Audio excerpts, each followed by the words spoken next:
I know a lot of people that watch these don't follow baseball. If you haven't heard, this is the biggest story that's going on. It's brought to you by DraftKings. Fernando Tatis Jr., he is one of the better players going in the major leagues right now. He's so fun to watch. He hits his 10th homer on the season. He ties Mike Trout, who's like the best player ever, to tie him for the most home runs this season. He's going off. He's having fun. He should become one of the big faces in baseball, just young and fun. Padres are up by 7 runs. That guy beats the shift. Profar, what a rude thing to do, beating the shift like that on an infield single when you're up by 7 runs. Can't be doing that. Then we're going to walk this batter. Now it's 2 on. We're going to walk this batter. Now it's bases loaded, and Fernando Tatis Jr. steps up to the plate looking delicious again. Ball 1 in the dirt. What are you going to do? You got to pitch to him. Ball 2 in the dirt. He's not chasing. He's got good discipline. You want him just to chase just because you're down by a lot? Now it's a 3-0. Now here's where it gets fun. The unwritten rules say you shouldn't be swinging on 3-0, especially if you're up 6 runs after the 6th inning. They're up 7 runs after the 6th inning. It's the 8th inning. Why do the unwritten rules say this? Well, because pitchers historically are huge babies, and they masquerade that with toxic masculinity. And if you piss off a pitcher, well, he can just throw the projectile at you and hurt you. So you have to be careful not to piss off the pitchers. And just because he threw 3 bad pitches in a row that you didn't swing at, that means you now have to let him throw a strike right down the middle. If you're new to baseball and you're like, what the hell are you talking about? This is, it makes so much sense, because afterwards, then the pitcher's going to say, okay, here's another fastball. You can swing at this one. Oh, nope, that's not true. After the fact, the pitcher's then going to try to get you out. Oh, okay. So does the other team, they're just not going to try to come back and win because they're down by so much? So that's why? No. They're going to do everything they come to come back and win. You're just not allowed to add more runs because, you don't want to piss the pitcher off. He's got feelings. Think about him. Anyway, they said that Tatis missed the sign from the third base coach, and after this 3-0 pitch, he doesn't even look over there. He's not even going to give them the option. He never once looked. There was no sign given because he never looked. If he did look, would they have given him the take sign, the don't swing? Maybe, but he didn't give him the option. So he sees this fastball. It's actually not even like middle. It's kind of outside. He goes out and gets it. He pops it over the wall for his league-leading 11th home run. He overtakes Mike Trout, one of the best players ever, with the most home runs in baseball. Woodward, the manager of the Rangers. Oh, okay, I see you. Okay, that's how it is. He runs around the bases. He does everything he did the first time, celebrates with his boys just like he did on the first home run. Same exact routine. Comes back to the dugout. Hosmer loves him, smiling, having fun, dapping him up. Interesting there, coming up later on. And here's his manager, Jace Tingler, first-year manager, kind of giving him a look like, I don't know. I'm not going to celebrate with you about that. Like, I don't know. Then the Rangers bring in a new pitcher, and the first thing he does is he throws behind Machado's back because they pissed off his teammates. This pitcher didn't do this on his own accord. He was told to throw behind Machado by the manager. That's how baseball works. It's a dumb society sometimes. The umpires get together. They give no warnings. They did suspend the pitcher and Woodward after this because obviously that was intentional, and Woodward's sitting there with his feelings hurt. Then they get out of the inning. Hosmer makes the last out. He runs down the line. He looks at the opposing dugout and says, hey, we'll talk to him.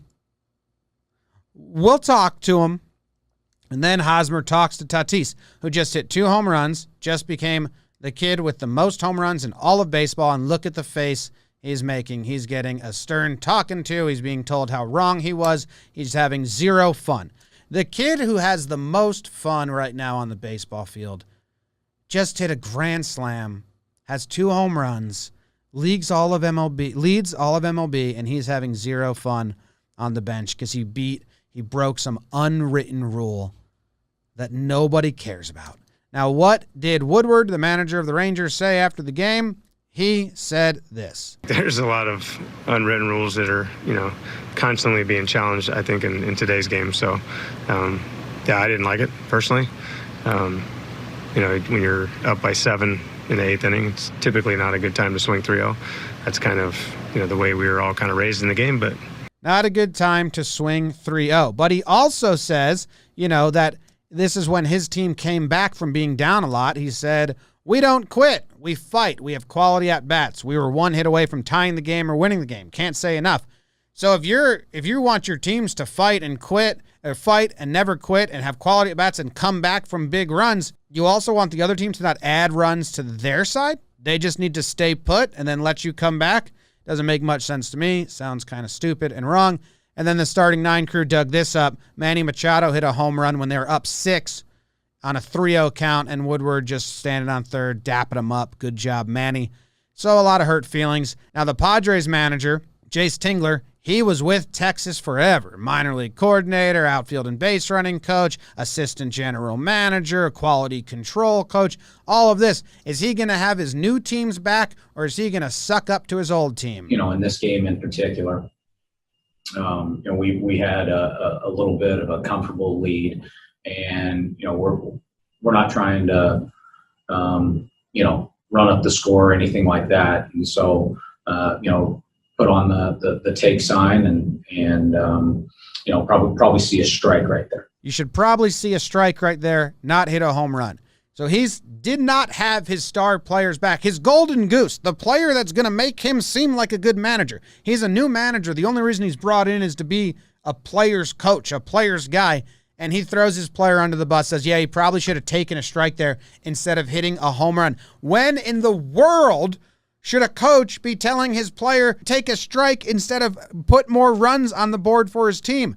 Ridiculous press conference by Jace Tingler. Makes me so upset.